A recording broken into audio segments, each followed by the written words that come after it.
ওম নম শিবায়। অভয়পুৰস্থিত এই শিৱবাৰীৰ ঐতিহ্যমণ্ডিত শিৱ মন্দিৰত অন্য বছৰৰ দৰে উদযাপিত হৈ অহা শিৱ পূজা আৰু মেলা 5 দিনীয়া বৰ্ণাঢ্য কাৰ্যসূচীৰে আমি আৰম্ভ কৰিবলৈ লৈছোঁ। আৰু আজি সন্ধিয়া 6 বজাত অধিবাসেৰে এই কাৰ্যসূচীৰ শুভাৰম্ভণি ঘটিব।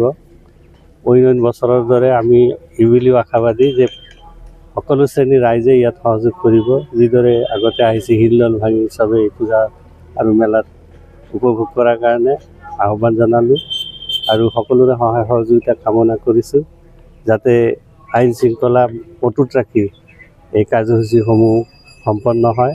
আৰু প্ৰশাসনৰ ফালৰ পৰা যি নিৰ্দেশ দিয়া আছে উদযাপন সমিতিক, আমি সেইখিনি যৎপৰোনাস্তি চেষ্টাৰে পালন কৰাৰ ব্যৱস্থা কৰিছোঁ আৰু সকলোৰে সহযোগিতা কামনা কৰি ইয়াতে সামৰিছোঁ। কিমানমান মানুহ ইয়াতেতো হাজাৰ হাজাৰ মানুহ হয়, এইটো অগণন মানুহৰ সোঁত বয় ইয়াতে অভয়পুৰীত, যিহেতু ঐতিহ্যমণ্ডিত শিৱবাৰী আৰু এই শিৱ মন্দিৰৰ নামেৰেই এই অঞ্চলটোৰ নামো শিৱপুৰ হৈছে। আৰু বৃহত্তৰ শিৱপুৰৰ এটা গৌৰৱ যে প্ৰাচীন কালৰ পৰা এই পূজা চলি আহিছে আৰু অনন্ত কাললৈ চলি থাকিব ৰাইজৰ সহায় সহযোগিতা। ওম নম শিৱায়। পোনপ্ৰথমতে আপোনালোকৰ নিউজ টিমৰ বা নিউজ সাংবাদিকক আমাৰ পূজা কমিটিৰ ফালৰ পৰা ধন্যবাদ জ্ঞাপন কৰিছোঁ।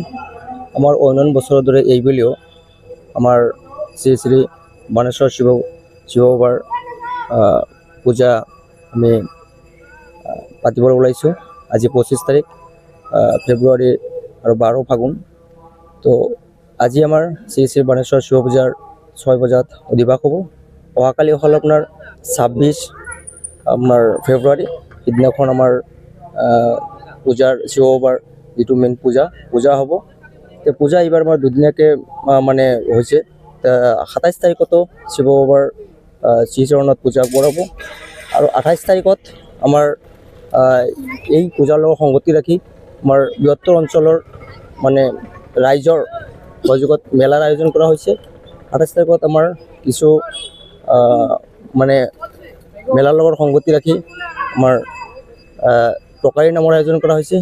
সেই সংগতি ৰাখি আমাৰ ৰাইজৰ অনুদানতে আমি 1 তাৰিখত আমাৰ এটা সাংস্কৃতিক সন্ধিয়া, এই সাংস্কৃতিক সন্ধিয়াটো আমি 1 মাৰ্চলৈ লোৱা হৈছে।